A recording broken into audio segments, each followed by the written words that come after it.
What is going on, guys? It is Wrestlelamia here, back with another news video, and there's plenty of news following this week's episode of Monday Night Raw, and the top stories include Kenny Omega apologizes for mocking NXT, what to expect on the last SmackDown Live on USA Network, new AEW television show, Ziggler vs Goldberg Part 2, Kofi Kingston's take on All Elite Wrestling, the Revival's WWE contract status, Nyla Rose controversy, or more social media whining, Boys Only Creative Club, WWE bringing back Pyro on a weekly basis, and our top story was David Benoit banned from WWE events.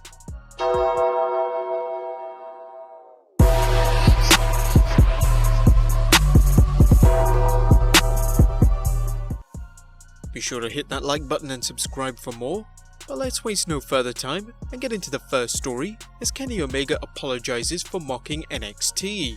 AEW's Kenny Omega appeared on the latest episode of Being the Elite to apologize for referring to NXT performers as developmental talent, but when the show ended, he went on a rant about marks and childish wrestlers who took offense to his comments, showing Omega is still having fun with the WWE vs AEW rivalry.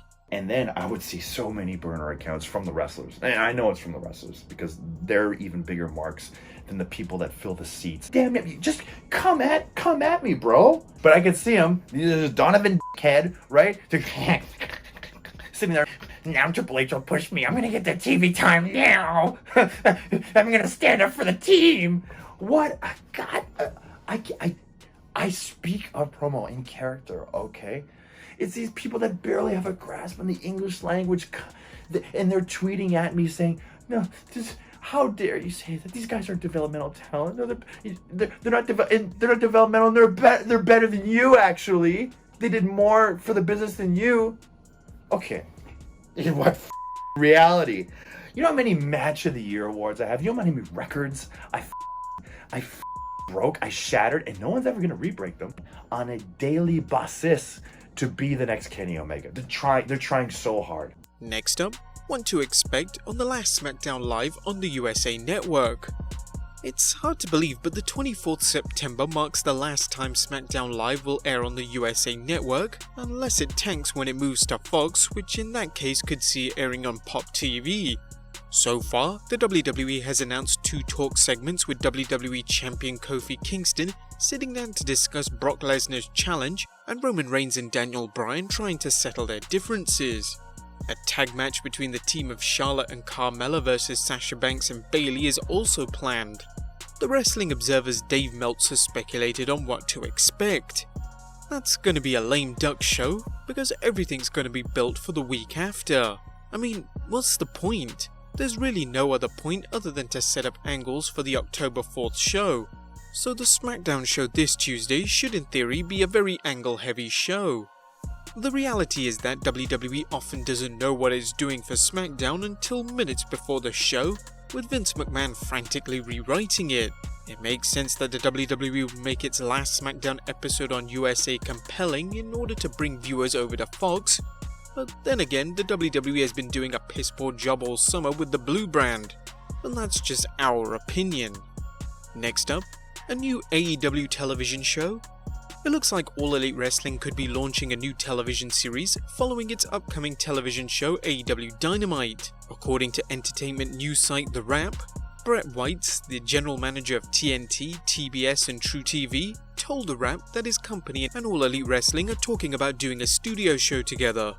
"We're talking about it," White said when specifically asked if there could be a possible studio show as a companion series for Dynamite. "I don't know if you met Tony Khan, but he's not short of ideas or passion," he continued. "So there's a world where we're thinking about where does something like that live, knowing full well that within the Warner Media ecosystem, we have BR Live, who've got all these different components at our disposal." As we noted in a recent Wrestlelamia news video, AEW is also mulling over a 3rd hour of wrestling content which would air on a streaming site. AEW executives have been adamant about limiting the hours of content every week, but they can't resist the siren calling of the almighty dollar. Next up, Dolph Ziggler vs Goldberg Part 2. Confirming WrestleLamia's worst fears, it appears the Dolph Ziggler vs Bill Goldberg altercation was a setup for a sequel to Dollar Bill's squash of Ziggler at SummerSlam. Will this take place at Hell in a Cell, or even much later on at the Survivor Series? Did anyone even ask for a part 2? Next up, Kofi Kingston's take on AEW. While there has been vitriol being lobbed by WWE and AEW stars towards each other, there has been some positives mentioned too. Wrestling's Dreadlock Dynamo recently spoke with Sports Illustrated, sharing his thoughts on a number of things, including AEW. I think it's great to have competition and it's awesome, especially Cody Rhodes. I know him very well, and he's out there doing something special and giving an opportunity to a lot of other people. Kudos to that. But for me, I'm so busy trying to do so much significant stuff, trying to be the best WWE champion, that I don't really have time to watch other wrestling. But I'm all for competition. It brings out the best in everybody. Or maybe in Omega's case, the worst of everybody. But again, that's just our opinion. Next up, the Revival's WWE contract status. Fightful Select recently noted that the Revival have yet to re-sign with the WWE, leaving their future with the company in limbo. Reportedly, the Revival's contracts were originally set to expire next spring, but reports suggest that Dash Wilder had time added to his contract due to being sidelined with an injury. If the Revival are holding out on renewing their contracts, the WWE certainly has been accommodating them with a big push of late. Next up, Nyla Rose controversy or more social media whining. AEW star Nyla Rose recently responded to a fan who mocked her online for being transgender, with Rose responding via Twitter, "Oh, you want attention, hun? What's wrong, baby? Mommy not hug you enough? Did Daddy Mouth touch you in the no-no place?" Some fans took offense at Rose's remark, apparently concerned she was making light of child abuse. Do you think Rose and or her critics overreacted? Be sure to share your thoughts in the comment section below. Next up, Boys Only Creative Club. A recent comment from Dave Meltzer has some people questioning how much the women's revolution extends behind the scenes at the WWE. I don't know how many women are on the WWE creative team, but there's like between 30 and 40 people on the creative team at any given time, and the number of women is like 1 or 2. I'm not even exaggerating, 1 or 2. So that tells you everything that you need to know. Next up, is WWE bringing Pyro back on a weekly basis? It seems WWE is going all out with trying to make their weekly shows fresh and new. Rumors of a new stage design for Raw and SmackDown have circulated the wrestling world for the past few days, and now it seems like WWE is making more changes and has decided to bring back Pyro for its weekly shows. WrestleVotes tweeted, "News I think everyone will enjoy. Pyro returns to weekly television next week. Fireworks will once again be a fixture on WWE television.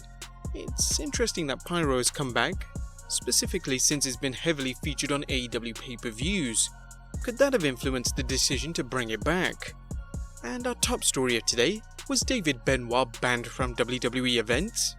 Just recently, we reported on the news that Chris Benoit's son David Benoit may be in the process of becoming a professional wrestler, just like his father. Benoit spoke on his ambition to join AEW, but at the moment he's far from being a polished wrestler. "I'm just messing around in the ring right now with a couple of guys from AEW. There's some good talent there. I'm close with Chris Jericho. I love AEW. That's a good time, good quality product, some good wrestling. I went to their first show, Double or Nothing. I want to go to AEW 100%. I love AEW. I love what they do for the boys. Take care of them." Benoit has spoken wanting to join the WWE in the past, but was the son of the Canadian crippler banned from WWE events? In a Pro and Bro Wrestling podcast, David Benoit spoke on being banned from the WWE. I just want to thank all the fans, for supporting me, showing me respect, and, without them, I wouldn't be where I am, so, Awesome. Yeah, I'm banned from WWE too, so, I am banned from there, so, Well, I don't like hearing that. Let me just tell you that right now. I don't like hearing that. And that's the reason why I wanted to have you on, because it hurts me to my heart. Let me tell you that. It hurts me to my heart to hear that, man. Because it hurts me too, but I got AEW, so. You damn right, man. You damn right. Whilst we're unsure on whether Benoit was just cementing his position with WWE due to the actions of his father, it could have been down to him wearing an AEW jacket backstage at a WWE event with Natalya, as seen on his Instagram page. Obviously, the WWE don't take too kindly to those who wear AEW merchandise backstage, even known to kick out people in the crowd. Lord knows what they do with people wearing it backstage. However, the band, if it existed or not, didn't seem to last long, as David Benoit was pictured backstage with Natalya Neidhart, as she tweeted, "Edmonton vibes. Hashtag WWE Live, hashtag David Benoit," tagging in her husband and Cesaro with the photobomb. But there you have it guys, your latest wrestling news. Be sure to leave your comments down below, subscribe if you haven't already, follow us on Instagram and Twitter, and I'll see you next time with some more wrestling content.